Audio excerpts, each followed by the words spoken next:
Kofi Annan in that capacity. I'd like to start us off briefly by strolling down memory lane and illustrating a bit of Kofi Annan's prescience about what we're grappling with today. He used to say that no one is born a good citizen and no country is born a democracy. Both are processes that continue to evolve over a lifetime.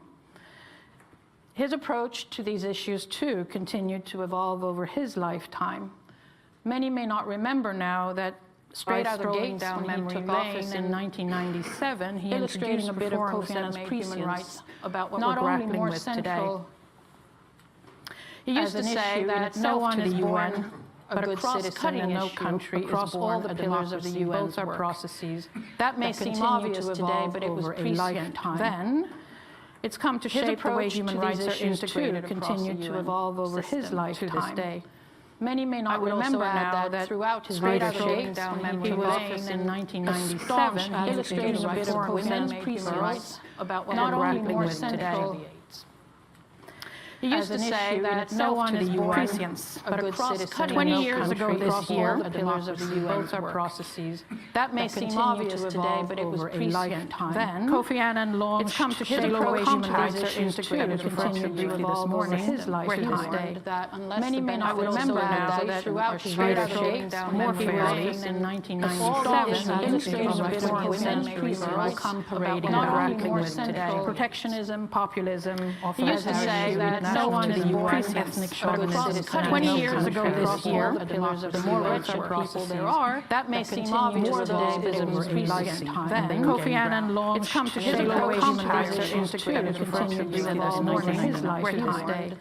Many may not remember the sound of radio alarm about in 1997, illustrating a bit of Kofi Annan's democratic parading grappling with today. Protectionism, populism. He used to say that no one is born ethnic chauvinist. 20 years ago this year, the more riches there are, that may seem obvious. And on leaving the UN, Kofi Annan launched come to shape the way human rights are integrated, not only as a means in itself, but as an end. Many may not remember the sound of radio alarm about in the whiteness illustrating we saw it early groundbreaking parading grappling with today. Protectionism, populism. He used to say that no one is born when Kofi Annan says 20 years ago this year, to him more riches there are, that may seem obvious. And on leaving the UN, Kofi Annan launched come to shape the way human rights are integrated, not only as a means in itself, but as an end. Many may not remember the sound of radio alarm in the whiteness illustrating we saw it early groundbreaking parading grappling with today. Protectionism, populism. He used to say that no one is born when Kofi Annan 20 years ago this year, to him more riches there are, that may seem obvious. And on leaving the UN, Kofi Annan launched come to shape the way human rights are integrated, not only as a means in itself, but as an end. Many may not remember the sound of radio alarm in the whiteness illustrating we saw it early groundbreaking parading grappling with today. Protectionism, populism.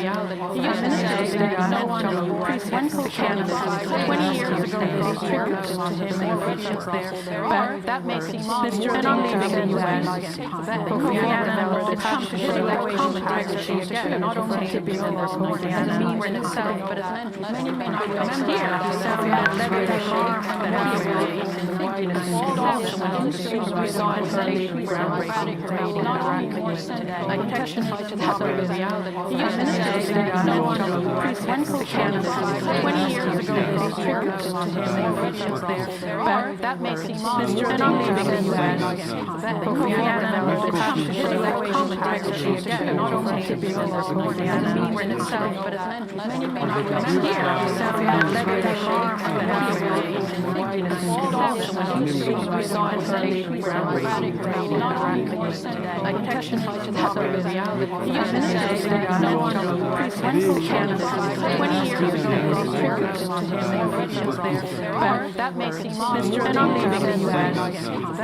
Annan launched come to shape the way human rights are integrated, not only as a means in itself, but as an end. Many may not remember the sound of radio alarm in the whiteness illustrating we saw it early groundbreaking parading grappling with today. protection to the reality.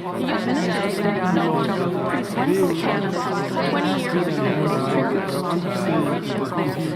That makes him Mr. And I'm leaving in that. Kofi Annan was traumatized. Not only to be in itself, but many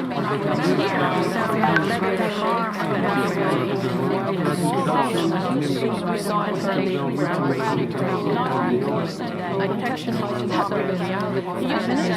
No one went Canada 20 years ago. That makes him Mr. And I'm leaving in that. Kofi Annan was traumatized. Not only to be in itself, but that makes him Mr. And I'm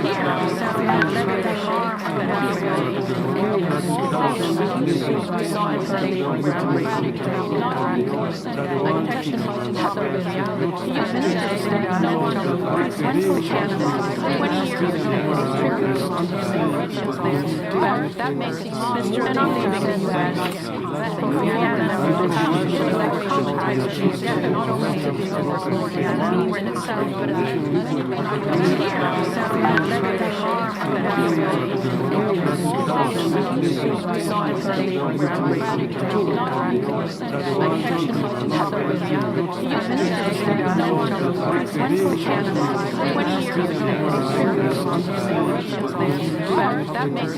I'm leaving in that. Kofi Annan was traumatized. Not only to be in itself, but that makes him Mr. And I'm leaving in that. Kofi Annan was traumatized. Not only to be in itself, but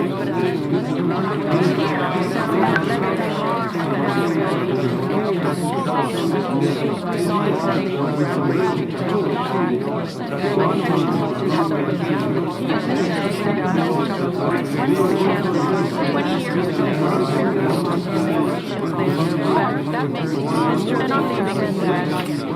makes him Mr. And I'm leaving in that. Kofi Annan was traumatized. Not only to be in itself, but that makes him Mr. And I'm leaving in that. Kofi Annan was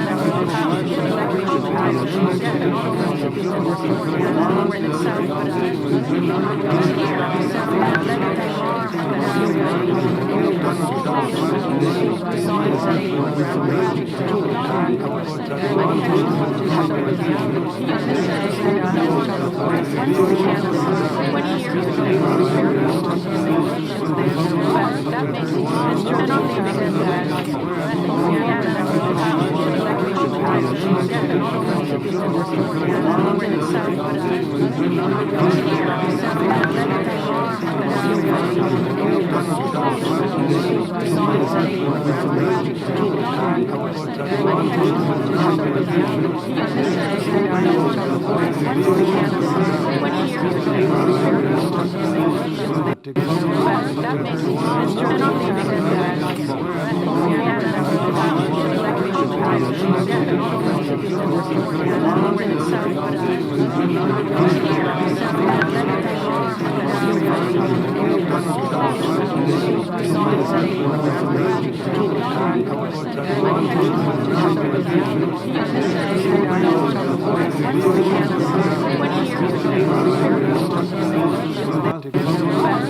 makes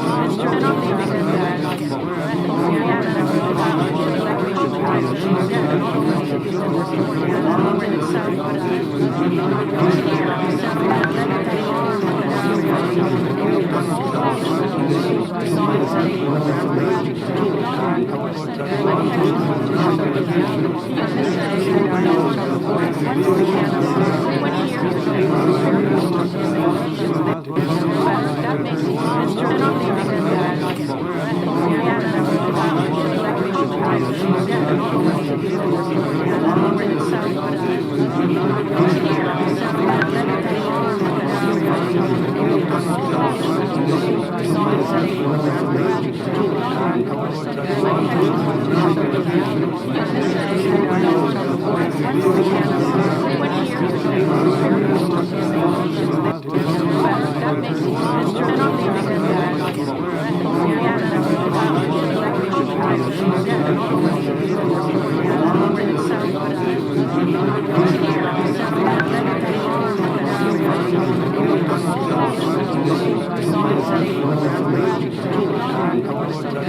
makes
quickly because they're very important for the next panel that I'm undertaking right now.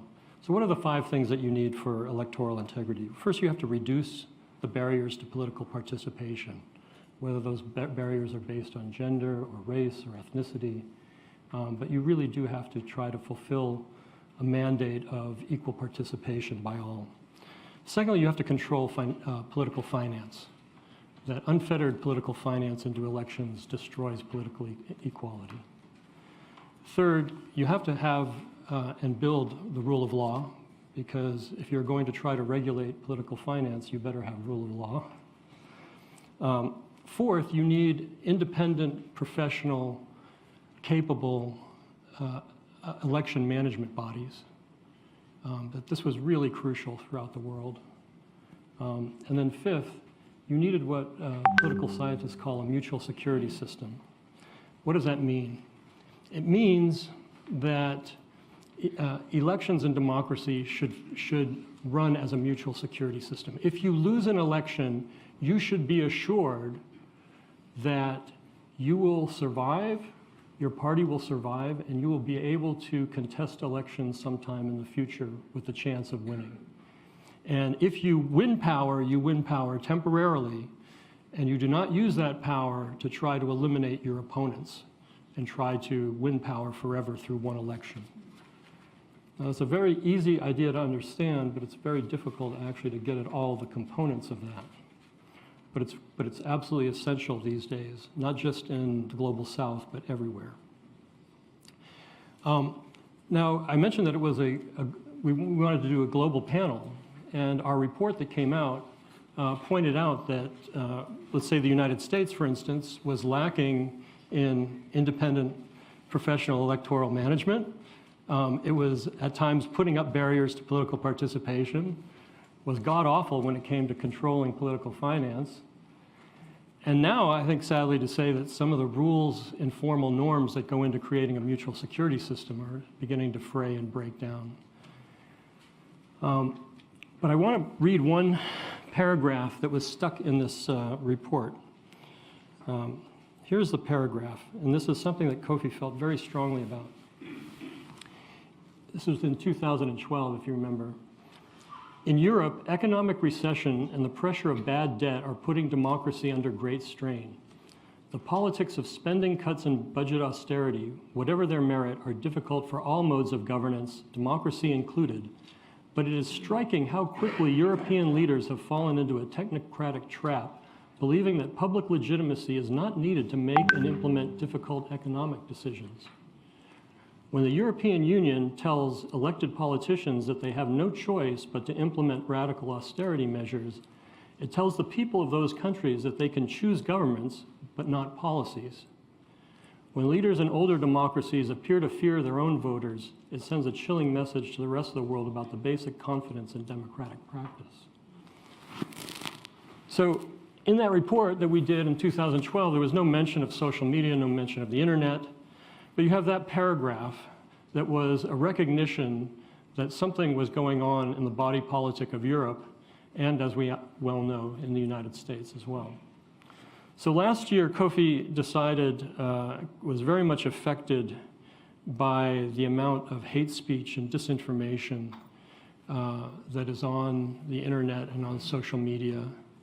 Felt that this was going to be damaging to creating a mutual security system. If the politics of discourse become constant sort of enemy formation of regarding your democratic opponent, then your democracy is going to be in difficult shape. And so he wanted to put together a commission that would look at the effects of social media and democracy, and the internet on elections and on democracy. I urged him that this could not be a panel that consisted of a lot of 80-year-old former foreign ministers. Not that there's anything wrong with 80-year-old former foreign ministers. Some of them are my best friends. But that if you were actually going to have a panel that's going to talk to social media and democracy, then you actually needed a new model. So our commission actually has people from the industry. We have very knowledgeable people on the panel. It's a much younger panel. with a much greater range of experience including business and civil society and government. It's an extraordinarily difficult panel because what we were seeing back in 2010 to 2012 in many ways predate what we think of as the effects of social media. So if you read a lot of pundits, and social media is responsible for everything. Social media is responsible for polarization, social media is responsible for the decline of trust, social media is responsible for the decline of political parties. Well, actually the data will tell you that polarization in the United States and in Europe goes back about 3 decades. Decline of trust has been constant for about 15 or 20 years, and political scientists have been writing about the declining and the weakness and the decline of political parties for about 20 years. So clearly, social media is not responsible for these things, but social media interacts with it in a particularly potent and sometimes toxic way. Now, I'm going to conclude on this because you asked, like, where are we headed with this panel? And my answer is, honestly, I don't know. My feeling is that we have a bigger problem than just social media. We have a fundamental problem with our democracy. Just to give you an example, the best research that has been done in the United States shows that the biggest spreader of disinformation in the United States is not InfoWars, it's not Breitbart, it's actually Fox News. It's Fox News and it's the President of the United States, right? Now, you have your own analog in the UK. There are irresponsible mainstream media and there are irresponsible politicians. And if it was just a problem that you had craziness on the internet, that would be one thing. But when that craziness on the internet is amplified by mainstream media and politicians, it becomes much more of a serious problem, much more of a serious problem. And in fact, will affect your ability to cooperate internationally on dealing with something like violent white nationalist hate speech, right, and extortion to violence. Because as one of my commissioners, Alex Stamos, points out, there are many people within the Republican Party and in Trump's world that are part of that informational ecosystem, right? So do you think they're going to cooperate? They're it, right? That's what you're trying to stop. So this is really difficult. Now, I'll leave you at this.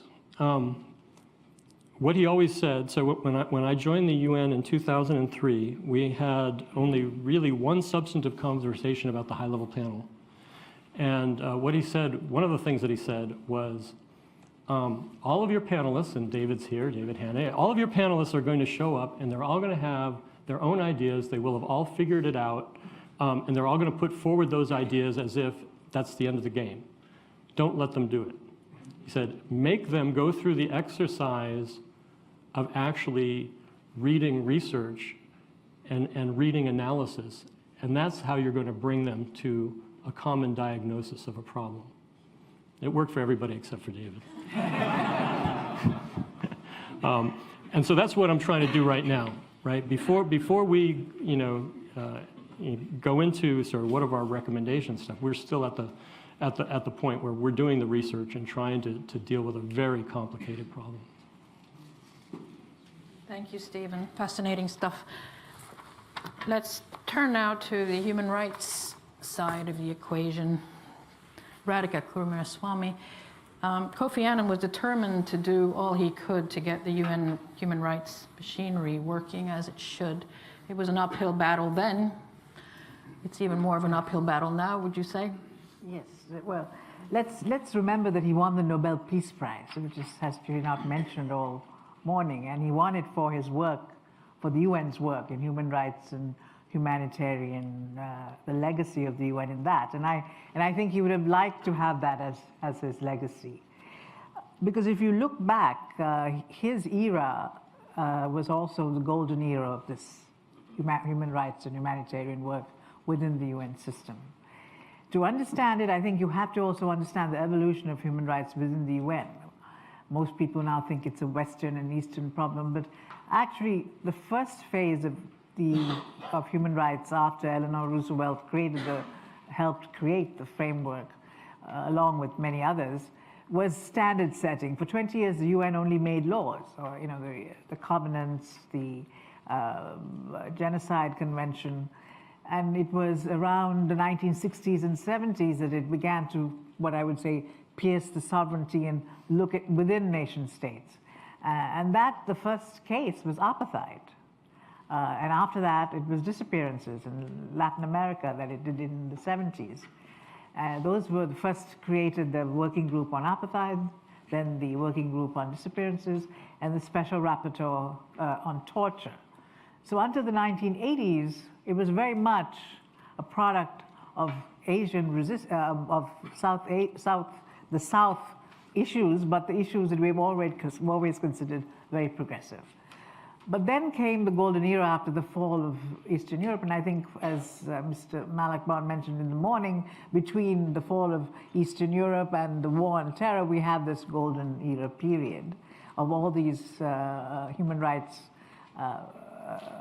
structures blossoming. And I think there were about 45 special procedures of the Human Rights Commission at that time, and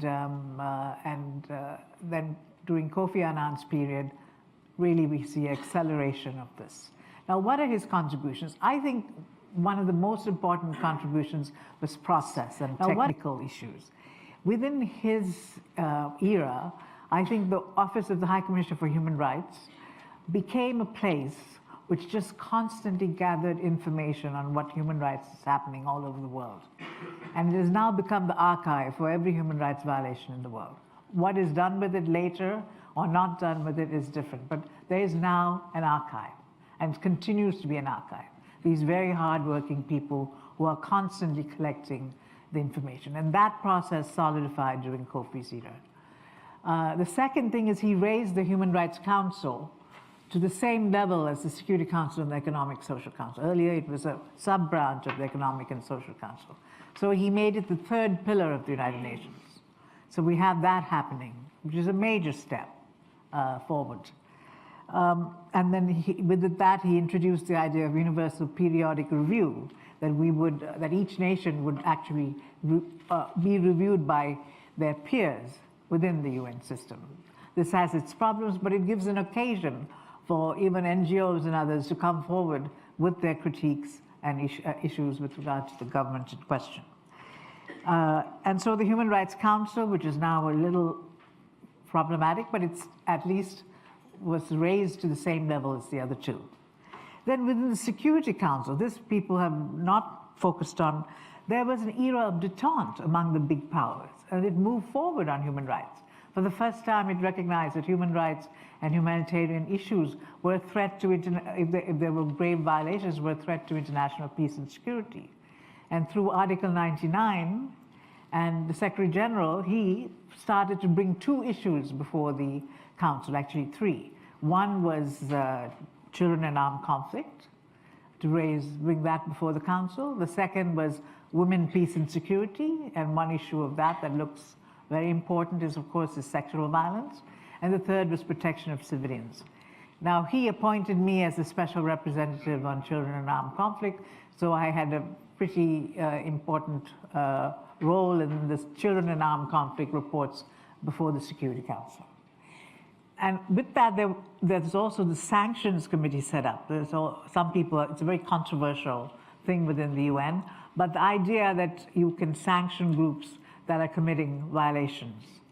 And one thing our report did is to actually create lists of people who actually were violating children during times of armed conflict.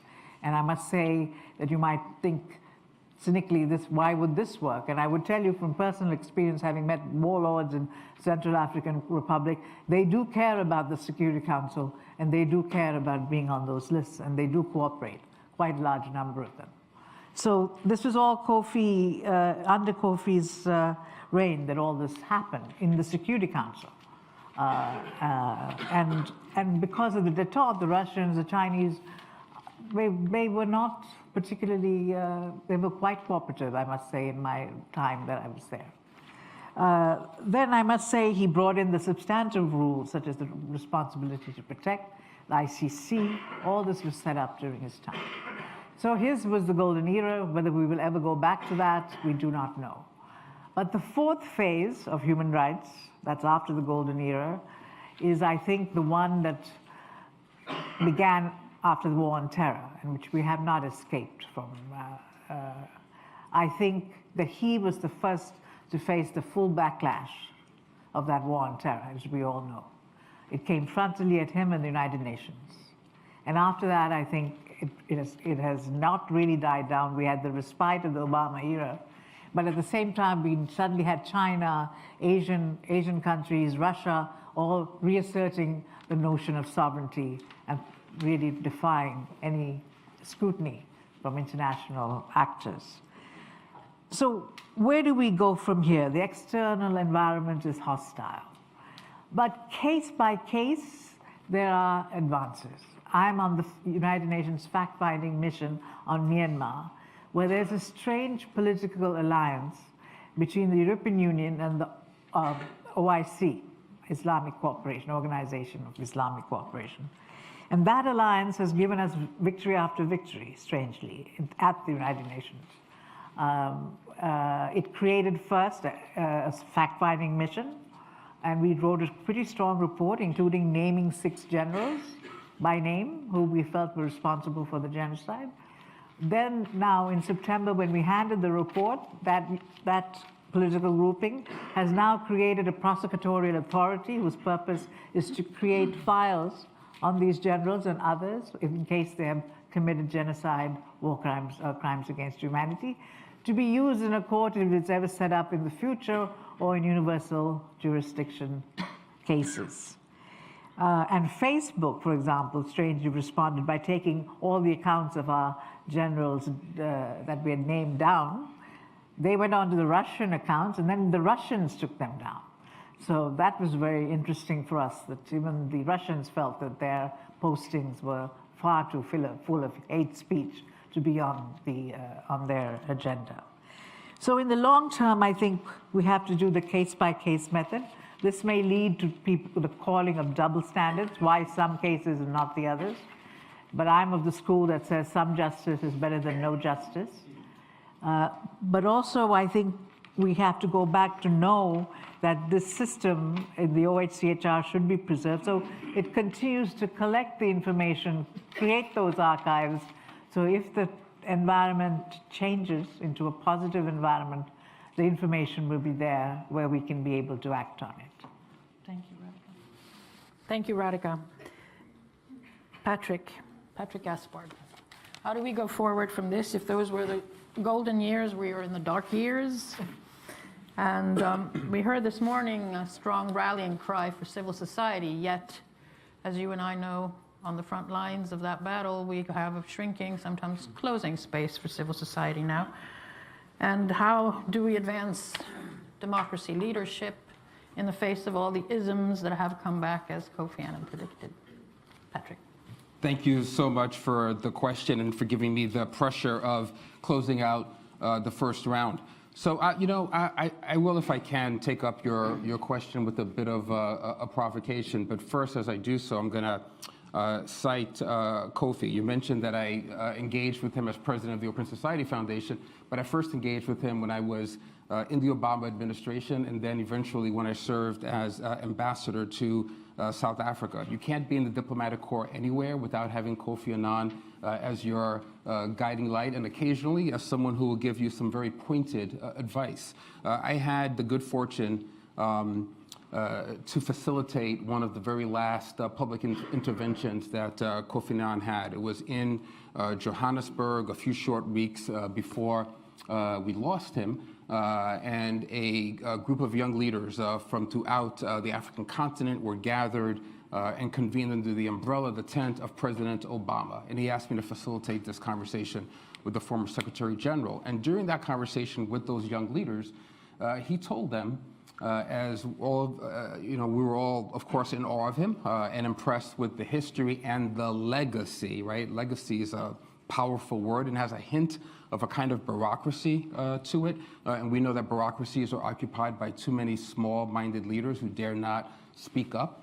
he told them in that conversation that they needed to interrogate the bureaucracies and interrogate all legacies. So if I could, with a bit of a provocation, this morning, my dear friend and mentor, Mark Malloch Brown, cited an African proverb that Kofi was apparently fond of, where he said, you can't shift the wind, but you should be able to bend the sail. And Mark, if I can, I'd hearken back to Thomas Aquinas, who said that if the greatest aim of the captain is to preserve the ship, then he should never take it out of port.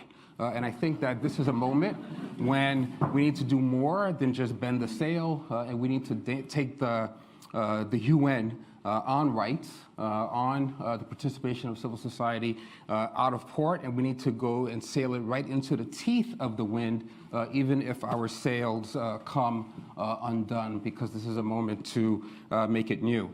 So, I can very quickly speak to some of the foundational legacies that Kofi Annan has, enduring legacies of philosophy, but also legacies of action in the UN. I might highlight 3 of them very, very quickly, but then I want to also rapidly get to a number of suggestions and recommendations for the UN on rights. The name of our panel is Larger Freedom. That, of course, comes from the title of Kofi's landmark report, I think in 2005, and it borrows from the preamble of the charter of the UN, and the context for that phrase is to promote social progress and better standards of life in larger freedom. The very first enduring legacy that I would raise is one, Anika, that you already hinted at, which was his determination to make it plain in larger freedom that freedom is not possible if it is not tied intrinsically to issues of economic injustice, economic inclusion, and development as well, and in spaces where those things are not linked, freedom, democracy, electoral integrity, Stephen, and economic inclusion, that we create a space where authoritarians can reign supreme. For Kofi, this was not just a point of rhetoric. He also used his expertise in the bureaucracy to create platforms and infrastructure to speak to these very things. I can recall a terribly important address that he gave at Davos to the business community when he was still Secretary General, and he very pointedly told them about their responsibility to lift up issues of economic inclusion in a way that would preserve and protect democratic opportunity for all in a way that would eventually accrue to the benefit of commerce, and he created a platform inside of the UN to do the very thing.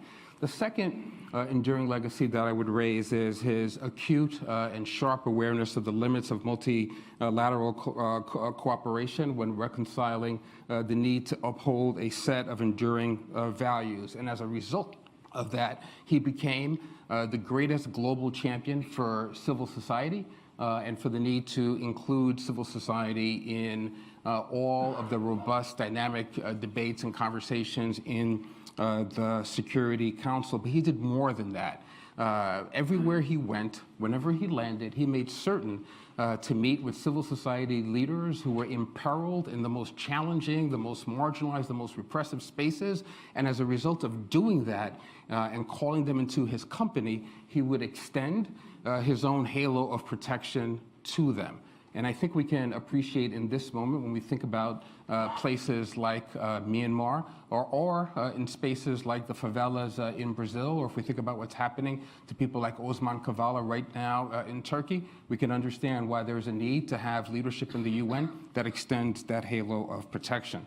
The last enduring legacy I'd raise is his determination that no country would get a pass on the question of rights in the United Nations. And of course, he came in as Secretary General at a time when the future of the UN was imperiled. There were profound questions about the relationship with the United States and the crisis of debt that the UN had. He, of course, worked diligently to turn that around, but he did that not by kowtowing to the US and being in a position of complete subservience. Instead, at a time when John Bolton and others came into UN leadership, he and Mark Malloch Brown spoke truth to that power, and they did so consistently, dynamically on the record, and gave no country a pass. So briefly and quickly, if I could, Anika, to the question of where we go from here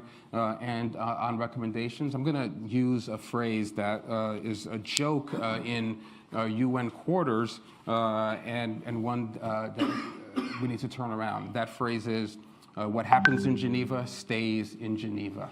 We, and I know that my friends in Europe won't really appreciate this, but I think that we need to make a powerful and profound statement that further mainstreams rights and brings it right to a level of equality with security and development by moving and relocating the machinery of human rights in the UN from Geneva to New York and anchor the voice of the High Commissioner in Security Council decisions. That's one. I think that the Secretary General should establish advisory councils of rights defenders from the most repressive spaces, and like Kofi Annan, consistently convene them and extend that halo of protection, but to do it with a real consistency and in a way that names names. The last thing I'd say is that the UN Universal Periodic Review, which Kofi Annan created an infrastructure for, needs to meet not 4 times a year. It needs to meet at least, not every 4 years, but needs to meet at least every 2 years, with the aim of meeting once a year to be able to respond in real time to crisis like the one that we are seeing right now in Khartoum. And I'll end there. Thank you, Patrick.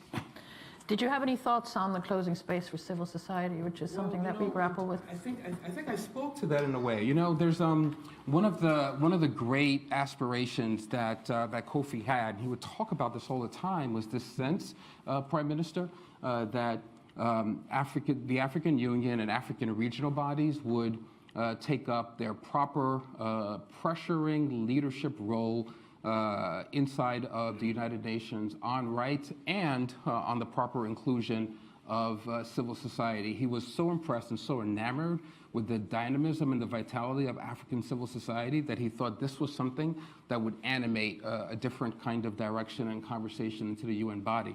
Disappointed that that has not occurred in the ways that he had hoped for. But if all of us together make the right series of investments, that's possible, and we can lift up and apply that important leverage. But the other thing I'd say about this moment in civil society and shrinking civil space is the need for all of us to get outside of polite rooms and conversations like this one, and to call the question in more challenging spaces. I respect the work that Stephen's doing. We've partnered on the work of electoral integrity, but we ought to be damn honest with one another about our successes and our failings there. And you know, with deepest respect to the Prime Minister in Kenya now, we know that we had a recent crisis in electoral integrity, Mr. Prime Minister, that you and I discussed in real time, that really was not addressed properly by the United Nations or by the regional African bodies. And as a result of the lack of forceful intervention with moral clarity then, the errors were doubled down on in the DRC.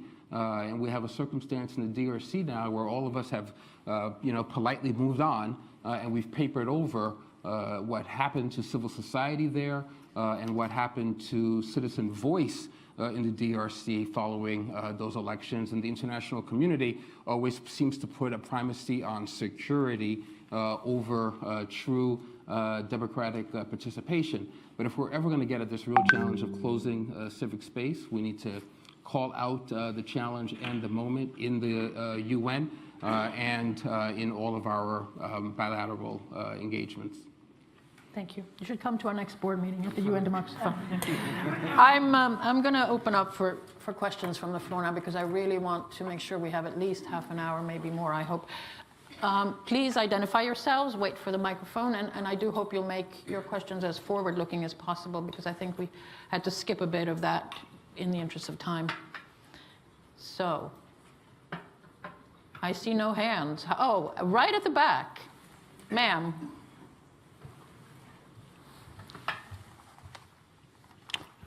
Okay, my name's Karen Nash. I'm an independent consultant working in the extractive sector, environmental, social, and governance issues.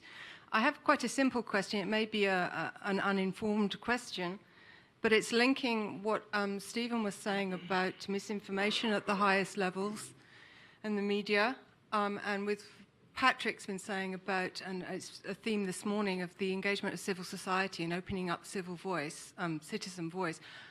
My question is, and what I'm wondering is, how do we ensure that that civil society and citizen voice is informed correctly and not misinformed? How do we prevent the floodgates opening for masses of misinformation and misguided voice? Thank you. I see a gentleman in a purplish shirt.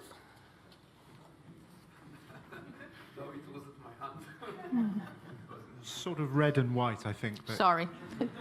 it was me anyway. My name's Alex Folkes. As well as being a Chatham House member, I work as the International Election Observer for a range of organisations.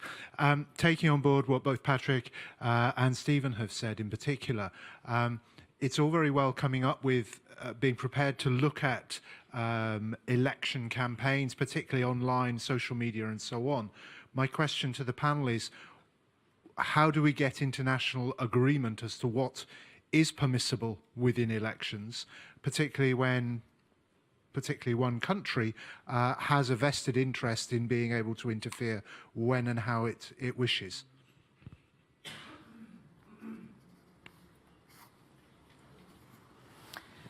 Ma'am, in the fourth row, I think it is. Thank you. Thank you. My name is Dorothy Gordon, and I'm the chair for the Intergovernmental Council of UNESCO's Information for All program. And this panel is really looking at the future. I feel as if the discussion is within the parameters of the past. The last person who intervened raised this issue. We now have a situation where the information that we access is managed and controlled and curated by very few major companies. We call them big tech. These are the big platforms that most people in the world, somebody said half of the world is now online. They are online mainly on those platforms. And 1 million of them go online for the first time each day, at the moment mainly in Asia. So these are transboundary kind of problems, and the UN does have experience with them. It's not a situation of reacting to an event like an election. It is a process by which people's minds are influenced, and at the moment using cognitive psychology to actually create addictive behaviors and manipulation. So clearly there's a need for some kind of intervention, some decision on which technologies we as a society are going to encourage and use as we build our digital future, and a better understanding of the societal implications of our technology choices. So I would really, like our panel to comment on this in terms of how they see the vision, because Kofi Annan was somebody who embraced technology very early on. He understood the developmental impact. And for a long time, we were all very positive about technology and what it could do to help us to achieve our developmental goals. Now, we seem to be at a turning point where all of the publicity is on the negatives, but we know there's still positives in there. Thank you, ma'am. I think we'll take those three for now, and then we'll go to the next round. The first one, how do we ensure that citizens' voices are not misinformed rather than informed? And I take that to be a question on media literacy and the crucial efforts in that.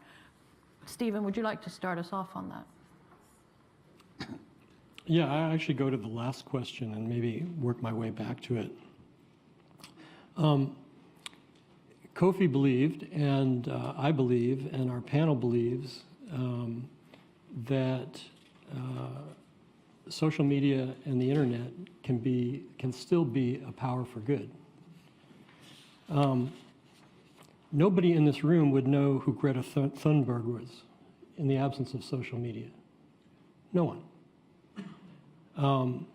What the Parkland kids in Florida have done with social media has finally put pressure on the NRA in the United States to rein in the craziness of guns in the United States. These are kids. They actually know how to use this media so much better than we do. And it plays into some interesting findings. I mean, one of the biggest findings. So here's one of the difficulties on this stuff about what do we know, what do we don't know. So much of the research is being done in the United States. Yet in the United States, what it shows is young people are not the ones that are most responsible for spreading misinformation. It's actually a population of about 65 to 80 years old are the worst offenders. Now, that suggests, right, that this is not a problem for the youth. They actually are pretty savvy. Now, the problem is, because you get a result like that in the United States, does that necessarily travel to Nigeria, right? Does it travel to Myanmar? Does it travel to Sri Lanka? Does it travel to Kenya? We don't know, and that's part of the problem. And so both the Social Science Research Council in the United States, but what we are doing too is trying to commission research from around the rest of the world so we actually get a better understanding of how some of these dynamics play out, especially in the global south. But I'm going to say something very provocative. I don't think the UN can play in this space. That is, in the space of trying to decide how you're going to regulate hate speech or disinformation.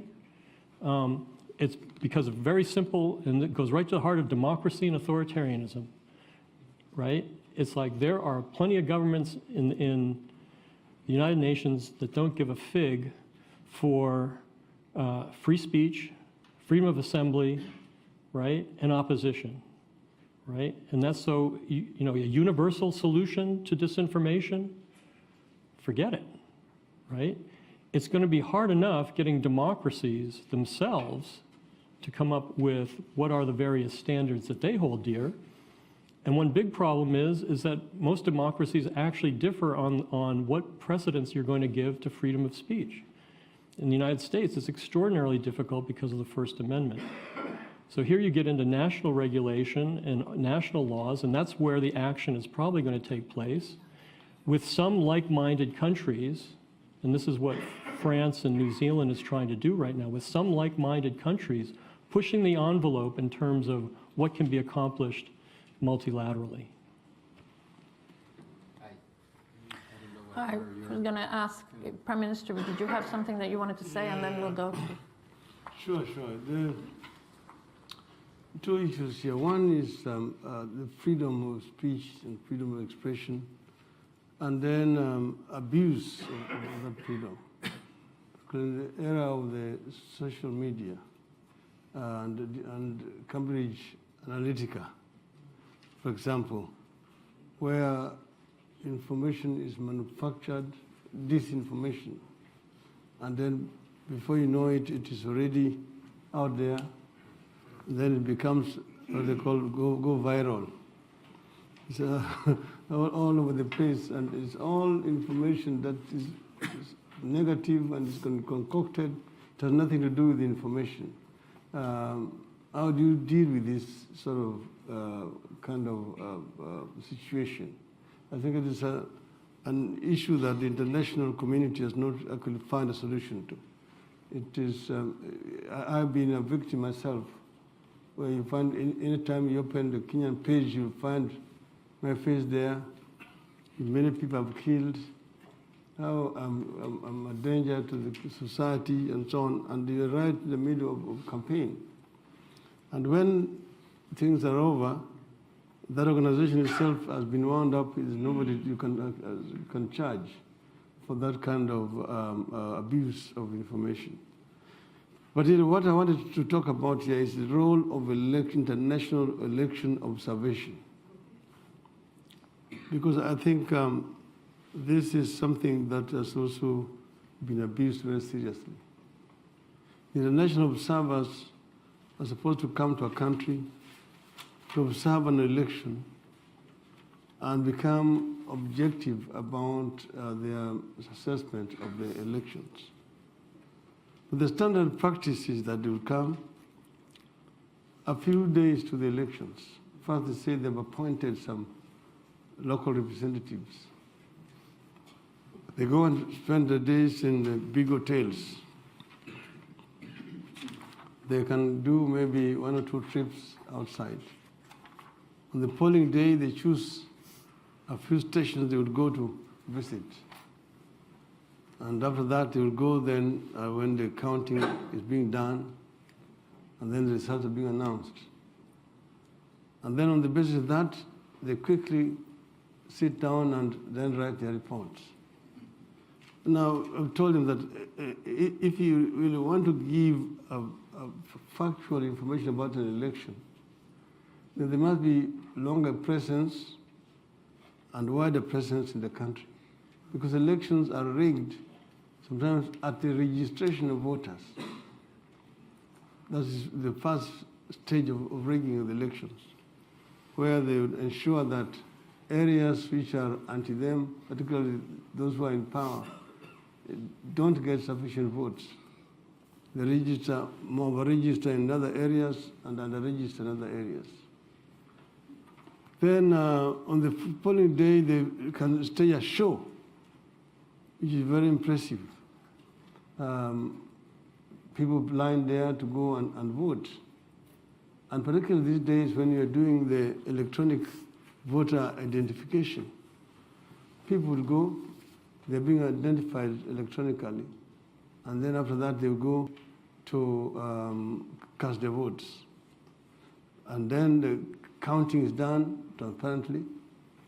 Then there's transmission. That's where there is the problem. Because what is being transmitted is not what is being reported at the tallying center. They will hijack and then begin to they hack and manipulate the results coming out at the tallying center, which is exactly what happened in Kenya. So we are meeting with international observers. We are telling them we have the actual figures coming from the polling stations from our agents. They're different from the figures that are being announced at the tallying center. They are not concerned about that. They are they're getting information from the Electoral Commission, which itself is busy manipulating the results. At the end of it, they're quick to write their reports that, there may have been some, the turnout was impressive, the voting was peaceful, the counting was also transparent and everything. So in our view, the results reflect to a large extent the will of the people of this country. Thank you, Prime Minister. So I'm just saying, it is really an abuse. It is something that really, the role of international observers in elections, particularly in places like in Africa, need to be examined. And it all speaks to the wisdom of the recommendation in the first Election Commission report, which was some form of international standards on election observation that we should invest more energy and funding in, for that matter. I hope we can take that up in the UN Democracy Fund with your collaboration. Exactly. Exactly. But they must be held to standards that we can somehow agree on. I think Radhika will come in quickly, and then you, Patrick. I just wanted to speak to your question on technologies, the new technologies and platforms. As you know, in our report on Myanmar, we have one of the very long section on technologies, platform, hate speech, and mobilization. We have had long interactions with Facebook because of what's happened in Myanmar. And they keep calling for regulation, they themselves. They say, we ask you to regulate us. We cannot do it. The hate speech and the mobilization, especially after Christchurch and things like that. So I think doing it at the international level is a bit problematic because of what he said, because the majority of countries may not be in favor of very democratic values, but at least at the national level, I think there should be regulation. Australia has passed one. There's a white paper in the UK, I think, and many countries. Singapore has passed one that most of us wouldn't fully agree with. But when you think that Facebook itself is asking quite openly for people to regulate it because it's beyond its own capacity to stop this hate and manipulation. Cambridge Analytica is another issue, but at least Facebook, I think we should seriously consider that.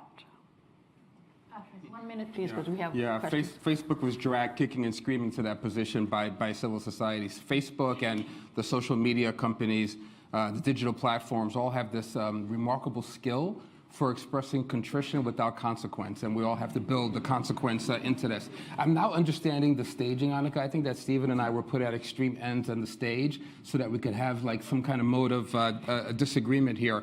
Stephen, I just wonder, if the UN is not playing in this space at all, then why do we need it in the second half of the 21st century into the 22nd century? I think it's impossible to work on issues of peace and security, as demonstrated in places like Myanmar, if you're not taking on these issues. And I'd say respectfully, as somebody who grew up in the US system and has had to manage politics in the US system, the issue with the platforms in the US has almost nothing to do with freedom of speech and almost everything to do with freedom of lobbying. The reason why we have a different regulatory environment in the US than we have in Europe is because of the billions of dollars that Facebook and Amazon and Twitter are able to spend both in politics and in their own unique kind of advocacy in the US to thwart the regulatory environment. I think that it's impossible to have the conversation, though, about these platforms. I'm going to just say, you may realize that I'm something of a tech skeptic and a digital skeptic, even though I understand the tools exceedingly well. But I will tell you, as somebody who cut his teeth in politics, the most extraordinary thing happened to me in the US. I realized over time that the individuals who were responsible working on campaigns with me for our coding and managing of data, like half of them increasingly had additional degrees in behavioral psychology. And that told me something about the manipulation that was going on with our governance by algorithm. If we are not taking up these issues in the UN and in the AU and other multilateral spaces, then we are going to further squeeze freedoms. And the last thing I'll say here is I appreciate, Stephen, everything you said about the virtuous uses of social media, but there are some of us who were involved in massive global social movements when all we had were mimeograph machines to get information out. But the difference is, like for instance, when I worked on the anti-apartheid struggle, we were compelled, because we were going a little slowly, to actually build institutions, and we were forced to actually have to interrogate our own ideas and build a kind of consensus on the ground that doesn't exist now in our politics. And you may be right that polarization has been baked in for some time, but what's different now is the ability to find validation of your own extremism in the way you curate your own sources of information on the web. Radically different than anything that's existed before, and has to be contended with by not only individual governments, but by multilateral states as well, particularly when one considers the emergence of the security state and the uses of algorithms in places like China against the Uyghur population. Now we're talking about things that are way out of the scope of the commission, right? That was not, that was not part of the elections and democracy thing was surveillance and all that. That didn't exist then, right? When the commission was created. Right, Gotta but break it off. so on the U.S. side, it's really interesting because actually I think there is a lot of historical precedent for the kind of filter bubbles amongst some of the population that we have. It's called, the anti-intellectual tradition in the United States goes back quite a ways. And you can go back to the John Birchers, and you can go back to the 30s and Reverend Coughlin, and right. And what's particularly interesting is what I said before. The best work right now in the U.S. There are two ecosystems, informational ecosystems. One on the right wing, and everybody else. And the one on the right wing, the worst amplification is not, again, InfoWars or Breitbart. It's Fox News, it's Limbaugh, it's Hannity, and it's the President of the United States. Everybody else actually is tethered to reality. They really are, on the left. And so you say, oh, how do you test that? And so it's a beautiful test, and it has to do with conspiracies. And how long do conspiracies last? Conspiracies on the right wing don't ever go away. Like the Spot Pizza, right? Or Comet Pizza, it doesn't go away. Why? Because it was not just Breitbart, it was Fox News. On the left, you have rumors, you have conspiracies, but it's a population that is rooted and tethered to NPR, Wall Street Journal, New York Times, Washington Post, and it's amazing how quickly conspiracies and rumors can die. So there is a particular problem in the US, right? I'll leave it at that. Thank you. I'm going to be accused of not reining in the menfolk here. But two gentlemen here, Hans Corell and the one in front of Hans Corell. Thank you. Hans Corell again. Yes, I have a question to Prime Minister Odinga, and it's against the background of my chairing the Legal Worker Group on Governance with Martha Karua, Mutula Kalonzo, James Orengo, and William Ruto in February 2008 in Kenya. And every plenary meeting started with a morning prayer. And one day Kofi Annan said the prayer, Nakuyengre taifa letu ndiu vajibu vetu, Kenya istahili heshima tuhungane mikone. I will never forget the second stanza in your national anthem. It is about a new nation, a pride, building a nation together. And then Kofi Annan continued, Lord, may you now convince these negotiators that it's not only a question of building Kenya, it's a question of bringing Kenya together. Amen. My question is, when you saw this panel, Kofi Annan, Benjamin Mkapa, and Graça Machel, the eminent African personalities, how important was it that this was an African effort, that those who involved at that level were all Africans? Is this a model that can be used elsewhere in the world, that you don't mix up this kind of thing and come in from the outside, but actually the region is behind it and supports the two major players, as it was in your case in Kenya? That is my question. Thank you. Gentleman in front, and then Hella Pick, I saw, and we'll see how we go after that. I apologize. Yeah. Go ahead. Hello, I'm Roman. I manage Polish University here in London. We are partners of quite huge European Union project. Also from me, jumbo to Mr. Odinga, because actually I was always inspired by work of Mr. Kofi Annan done with Kenya, and first of all, when we started to realize we need a partner from Africa, we started to think about Kenya and what was happening over there and what happened thanks to Mr. Annan. So we've got in our project one university from Kilifi, and actually it's our personal experience, quite good experience when we started to realize that the job done in Kenya was done very, very well. Thank you very much. So Hella Pick, and then I'd like another woman if there is one after that. Do we have? Sorry, amongst other, one of the things I do is I'm a consultant with the Institute for Strategic Dialogue. This is an institute which, this comes back to the whole issue of technology and also the platforms. We have ample evidence that there is organized interference on the social media during elections. I mean, of course, I can refer to the American elections. We have just seen in the European elections there has been interference. The tools are being developed for researching this, for trying to get at the root of where these campaigns start and who's doing it and then exposing it. I mean, that is obviously one side of the equation. The other side of the equation is how do you then get the platforms to cooperate, Facebook and so on. But I think the UN is very much aware of the work which is, sorry, my voice is breaking, I apologize. The UN is very much aware of the work that is being done by ISD, the Institute for Strategic Dialogue. I think there's much more scope for cooperating, not just on, obviously, European elections, but worldwide.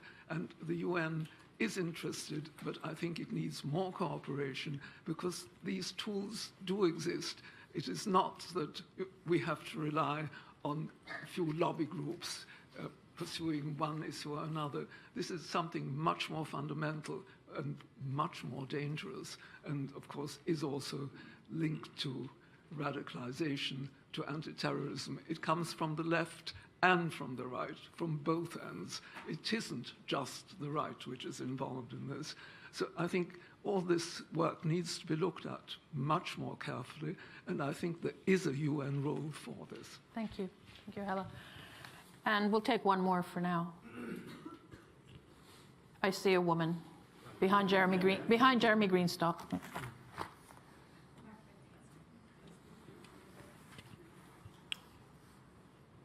Thank you. My name is Isabel Jakes, formerly of Wilton Park, a conference centre under the UK Foreign and Commonwealth Office. My question is on a slightly different tack. Patrick Gaspard, in his introductory remarks, mentioned Kofi Annan's insistence on the linkage between freedom and economic inclusion. And we've also agreed that, you know, the environment for advancing human rights at the moment is much more hostile. We have a period when there's going to be a great deal of attention on the Sustainable Development Goals. And I wonder if the panel has some broad comments without preempting the discussion that I know you have on the agenda for tomorrow, but about whether there could be a greater mainstreaming or popularizing or making more concrete human rights within the context of the realization of the Sustainable Development Goals. Thank you. And Jeremy Greenstock, you had a question. We must be careful not to miss a point about larger freedom, which I don't think you've really addressed yet. And that is that larger freedom is quite impossible without larger order. Freedom is not an absolute which gets better the more you have it. There has to be a balance. And Kofi was always absolutely clear that each person's freedom is constrained if there's somebody who's unfree. And Stephen, the UN does have a role in social media control and everything else, because if we don't have an institution globally that enables us to set the balance between freedom and order, then we don't have any chance of making freedom anything other than competitive. And in every other era, we know where competition has led. It's led to conflict. And this is becoming a very competitive era. In the United States, the father of modern freedom everywhere, as much as anywhere else, that freedom is becoming competitive. There has to be a balance with order. How do we scale that up without the United Nations? Thank you. I'm going to have to go to answers now. Do we want to go Prime Minister Odinga on the first question? regarding regional cohesion in peace efforts. Yes, but maybe I would just say that, because we're just dealing with one aspect of Kofi Annan's legacy generally, and others I think will be dealt with, like the MDGs and the HIV and AIDS and AGRA, the Green Revolution, Agricultural Revolution, and so on. So we're just confining ourselves to our topic today. Which is quite an interesting one, I thought, which is it to be recommended that we have Africans dealing with African problems? This is what I'm coming to now. Yeah. Mm-hmm. Yes, of course, somebody has to be relevant to the situation.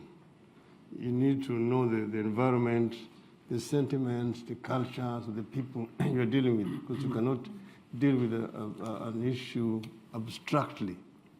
I think what happened is when this team came to Kenya, they appreciated that this was an African problem that required African solutions. And they are well selected because Kofi had a lot of international experience in dealing with situations like this. Then President Benjamin Mkapa came from the region and spoke Swahili, which is also a national language in Kenya. And then Graça Machel, originally from Mozambique, living in South Africa, also understood the problem, because there's a lot of similarities with development in Kenya and South Africa. Kenya, Zimbabwe, and South Africa share something in common, historically in common. So what they did was they realized that they needed to take the population together. The population must buy into whatever solution you're going to come up with. So it was not just a boardroom negotiation. Whenever they finished talking, they came out and did press conferences. And Kofi would read the statement in English, and then Benjamin Mkapa, the very fluent Swahili, will entertain the country, the people, as where they are, with a lot of wits, and where we're going to. So the people then began to buy into this, that solutions are going to be found. And that's why at the end of it, the people bought it. And it helped us because it came up with what they call the 4-point agenda, which was addressing some historical issues, injustices in the country which had not been addressed, how they needed to be resolved. The reason we are still where we are here is because we've not fully, completely implemented the recommendations of the Kofi Annan team at that time. And that's the reason why we're still here. And we're hoping that now with the Building Bridges initiative, we'll be able to revisit and deal with that in this coming time. So we are still basically on track in trying to fully implement the recommendations which were made by the Kofi Annan team. Thank you. You're coming under repeated attack, Stephen Stedman. Do you want 30 seconds, right, to reply again? Why don't others go first, and then I'll. Radhika. Well, I have 3 points to make. One of them that hasn't come up, but which I feel should. First, let me deal with the issue of social media. I think I've changed my position. I think there has to be an international activity in that area. We cannot allow that only to be at national state level. There has to be an attempt to set standards at least, right? Don't you think? Rather than have nothing to do with what is so horrendous. Yeah, so just to be clear, when I said I don't see the UN being the place where you're going to get sort of universal regulation or universal standards, but I absolutely do believe it has to be an international effort. I believe you're not going to get universal standards because you have China that has embarked on this, Orwellian surveillance / data use of macro data. I mean, all this stuff, right? You have to have governments that understand that there is freedom of speech, there is freedom of assembly, that there's privacy of data, right? That there are basic human rights, right? And they have to approach it as such to get universal standards, right? Well, then, it won't come to a fruition. I'm sure the West will not agree for them to push those through, so we can still have an effort in which both sides... I'm not, no disagreement there on effort. Okay. The second point on sustainable development, my point is, I personally feel that in the area of sustainable development, millennial development goals, we're actually doing all right with regard to human rights. We're moving forward at least, in the sense that poverty is being cut, girls' education. There's some extraordinary developments in those areas. Still a lot more to go, and the effort has to be there. But the area that we're going completely backwards is in the area of civil and political rights. We actually, I think everything is up for grabs in that area. You have torture now being said to be, it's a valid exercise.